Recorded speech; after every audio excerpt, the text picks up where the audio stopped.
ఆనలు వరదలు వచ్చి పంటలు ఇండ్లు కొట్టుకపోయినప్పుడు అగ్గంటుకొని ఊళ్ళు తలగబడినప్పుడు వాళ్లకు శాతనైన కాడికి ఆసరైదామని ఫేస్బుక్ యూట్యూబ్ వాట్సాప్లో మెసేజ్లు గిరికలు కొడుతుంటాయి.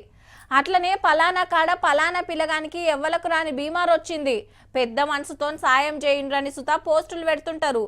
అయ్యో పాపం అనిపించిన వాళ్ళు అకౌంట్ నెంబర్లకు పైసలు పంపుతారు. ఇప్పుడు గసొంటిదే మీ ఫోన్కి రావచ్చు, ఏ కాన సుత పంపకుండ్రి.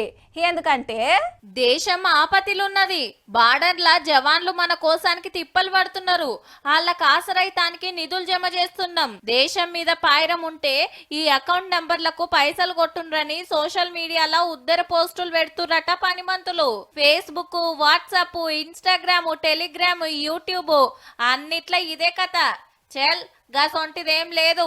ఆర్మీ కోసమని ఎవ్వరు పైసలు అడిగినా రూపాయి బిల్ల సుత వంపొద్దని సాటింపేసిండ్రు పోలీసులు. మా పేరుతోని పైసలు అడుగుతుండ్రు, అసంటోళ్లతోని పైలమన్నది రక్షణ శాఖ సుత. ఈ నడమ పాకిస్తాన్ కు ఇండియాకు కిసర బసర నడుస్తుంది కదా, ఇదేమో అనుకున్నట్టుండ్రు. సైనికుల పేరు చెప్తే బగ్గ పర్తలు పడతాయని గీ ఉపాయం చేసినట్టుండ్రు. అసొంటి పోస్టులు పెట్టిన అకౌంట్లకు రిపోర్టులు కొట్టుండ్రని కోరిండ్రు పోలీసులు. సైనికుల సహాయ నిధికి విరాళాలు ఇస్తోళ్ళు ఇయ్యొచ్చు గాని మాకు విరాళాలు ఇయ్యుండ్రని ఎప్పుడు కోరరు, ఆ పరిస్థితి లేదు కూడా. బ్యాంకోళ్ళమని ఫోన్లు చేసినా, ఫోన్లకు మెసేజ్లు పంపినా, అరెస్ట్ చేస్తామని బెదిరించినా బుగులు పడతలేరని ఆఖరికి సైనికులను సుతా ఆడకం చేస్తున్నట్టు సైబర్ దొంగలు. జర పైలముల్లో లింకు తెరిచిండ్రా అంటే బ్యాంక్ అకౌంట్ తీసుకుపోయి బడ్వేగాళ్ళ చేతిలో పెట్టినట్టే.